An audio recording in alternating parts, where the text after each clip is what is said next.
Hello everyone and welcome to Paradise Wildlife Park in Hertfordshire, England. I'm Aaron and this is Rob and we are in one of our groups of meerkats. Now what we're going to be doing for you, instead of just doing a standard meerkat talk, we're actually going to be giving these guys some enrichment. So Rob, what kind of enrichment do we have for the meerkats today? The enrichment we have got today is a very large ball, which I'll bring into the enclosure now. So the idea of enrichment is so we can encourage the meerkats or any animal across the park we give enrichment to perform natural behaviours as they would out in the wild. So obviously they wouldn't find a huge ball pit out in the wild, but what they would find is a large pile of leaves or bark which they would forage around for all day, because they're very active hunters when they forage around for their food, and this is what the ball pit is trying to replicate. Now, I know what you may be thinking, a few of you, obviously the ball's being made of plastic, is it of any danger to the meerkat? Obviously, before we give any of our animals any form of enrichment whatsoever, we carry out our own very strict kind of health and safety enrichment. So these balls are in no danger to the meerkats whatsoever. They're literally just going through them just so that they can get their food. Now, meerkats also go by the name Suricata out in the wild, and these guys are generally found in the Kalahari Desert.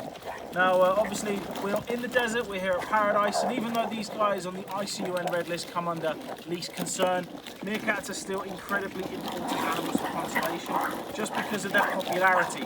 Because of their popularity, they help to raise a lot of funds because people are able to adopt them here at the wildlife park and also come and do meerkat experiences as well. And the funds that we raise not only go to obviously the upkeep of the animals here at Paradise, but also our conservation work that we do around the world. Now Rob, can you just tell us a little bit about the group of meerkats that we have here in front of us? Okay, so the group we have here is made up of 10 individuals. In any meerkat mob you would have a dominant female and a male. And in this particular group, it is Twig and Nintu, and all of the other offspring in here are their sons. So it is a nice family group. We have had youngsters here in the past, but at the moment we don't have any breeding groups of meerkats. In total across the whole park, we've actually got 21 individuals, and they're all in some way related to this group or their others, and they do all have their own dominance hierarchy.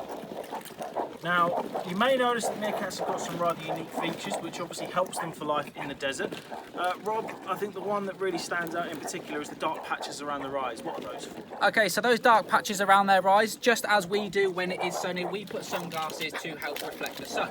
Now, out in the wild, these guys would typically spend around 2 to 3 hours on sentry duty looking out for any danger. And one of their main predators is birds of prey. So these guys have to spend a lot of time looking up in the hot African sun to keep an eye out for those birds.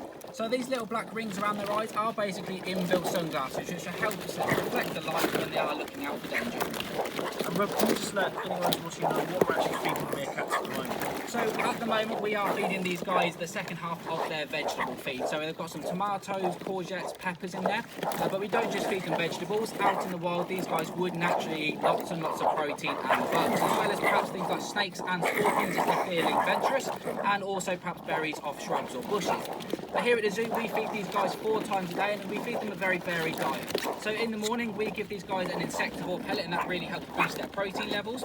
And then we give them 2 vegetable feeds for the day, and then we also give them a protein feed, which is usually in the form of insects. Now, the insects we do give these guys does vary up on a day-to-day basis. So we give these guys locusts, crickets, mealworms, and morio worms. And what would their favourite food be if they were out in the wild?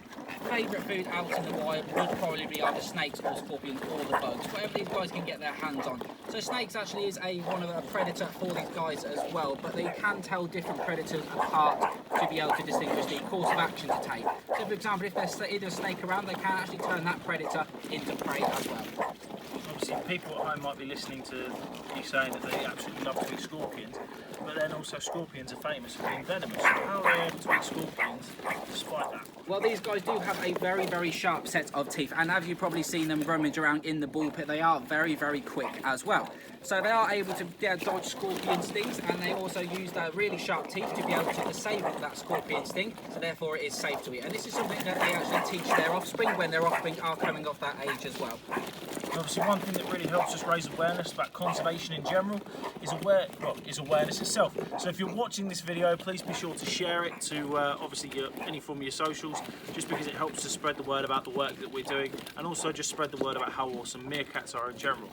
As you can see, it looks a little bit like the Royal Rumble going on at the moment, but they are surely eating up all of their food. Rob, can you just tell us a little bit more just about what general hierarchy is for meerkats? So across all meerkat mobs that you would find out of the wild and here at the zoo, we do have a dominant male and a female. In this group in particular, it is Twig and Nintu. Now they can also, if there is other females in the group, those females can actually be kicked out of the group if they are to breed, because it is only the dominant male and female that would breed within a meerkat society.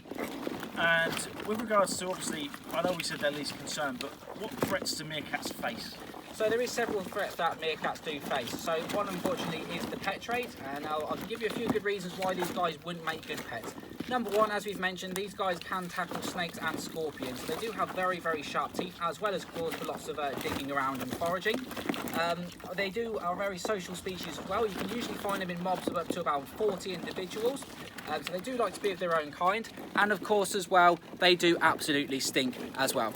Now, another thing that these guys, unfortunately, were threats that they might face out in the wild is, of course, habitat destruction. So, of course, their habitat might be taken down for a population of people and so on. And these guys might even take advantage of carcasses that have been left by perhaps larger predators, which may have been laced with poison by farmers, and so they deter the larger cats and so on and so forth. Unfortunately, these guys might actually eat that as well. All right. Looks like they're absolutely loving it in there at the moment. And how many groups do we have here at Paradise of meerkats? So we've got 21 individuals in total. This group we have 10. We also have four different groups. We've also got Frey's group, which has got 4 in. And we've got Daisy's group, which is 5 individuals. And we've got Captain and Leo. And what's a typical day of being a keeper like for meerkats? With these guys, first thing, of course, we come around and make sure our animals are all happy and healthy and doing well. Now, the second thing we do is we do clean these guys out, so we make sure they've got fresh water. We'll go around and do a bit of a litter pick around the enclosure, rake the sand over and take out any old enrichment that was left in there from the previous day. And then we would give them their breakfast, which is that insectivore pellet. Then throughout the day, we would feed them their other vegetable feeds and the protein last thing. But what we also do is various different types of enrichment. So, of course, we've got the ball pit in here at the moment, but it's not just the ball pit that we do. So we can potentially spray perfume around here as well. Of course, these guys wouldn't smell pack or a ban out in the wild, but what they would come across is other meerkat dung or other animal feces and different smells in general. So it really encourages them to perform their natural behaviours. And we do various different types of enrichment, and that keeps these guys busy all day long. As you can see, they are a very, very active species, and quite a lot of their time throughout the whole day is spent foraging around in the sand or the enrichment that we give them looking for food. And do meerkats have any close relatives? Yeah, so meerkats are actually part of the mongoose family. So other animals are in the mongoose family, of course, things like dwarf mongoose, yellow-banded mongoose, and of course the Madagascan mongoose, the Phanoloca as well. And obviously we said that they live in very big groups. What is the name traditionally given to meerkat groups? So the meerkat, the name that is given to meerkat group is known as a mob, and they can have mobs of up to 40 individuals, which is quite a lot of meerkats, but the more eyes you've got looking out for danger, the more safe that mob is. And for anyone who's just joining the video, can you just explain why we're sat in a meerkat habitat with a ball pit? Okay, so we've got the ball pit in here today, and that is part of their enrichment. So enrichment for these guys is something to encourage them to perform natural behaviours as they would do out in the wild. So of course you wouldn't see a ball pit out in the wild, but the reason we have this is because what it is mimicking is perhaps a dry leaf pile or a bark pile, or indeed different substrates out in the wild that you can see they'll use their really long claws to forage around in and look for any sort of bugs and grubs that they would like to eat. And that is exactly what the ball pit is trying to replicate, and you can see these guys are having a whale of a time in it. And how long do meerkats live for? So typically meerkats live to around 15 years old in the wild, but as a general rule of thumb in captivity, you can usually expand an animal's life by a few more years, and that's because they've got a stress-free environment.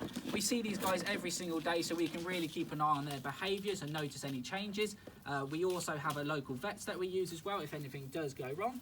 And of course the diets that we have are very good as well for these guys, and we do get regular weights from these guys as well once a month, and that also tells us if there's any change to their health, and we can adjust the diet accordingly to make sure our meerkats are nice and healthy. Now, if you're interested when the coronavirus is over and life does go back to normal, you are able to come not only and visit Paradise, but you are also able to come and do meerkat experiences. As I said, the funds that we raise through doing our meerkat experiences not only helps with the upkeep of the meerkats, but also helps with our conservation work around the world. You can also adopt one of our meerkats as well. So if you go to our website, which is pwpark.com, then all of the information is on there for you. So Rob, obviously you work with the meerkats the most out of us. Do you have any particular favourite characters in this group? Particular favourite characters in this group, I quite like Marlon. I've known him as Mini Marlon because he is the smallest out of the group. For a small animal, he's just got such a big characteristic, and he really enjoys the enrichment that we give these guys, and he just gets along with everyone. I think he's very, very amusing when we give him enrichment as well, the different sort of behaviours that he does with certain types of enrichment. He does thoroughly enjoy the locusts because, of course, the locusts jump around, and he enjoys to chase those around as well. Obviously, meerkats are famous for being very cheeky. What's the cheekiest thing you've ever seen our meerkats do? Cheekiest thing I've ever seen our meerkats do?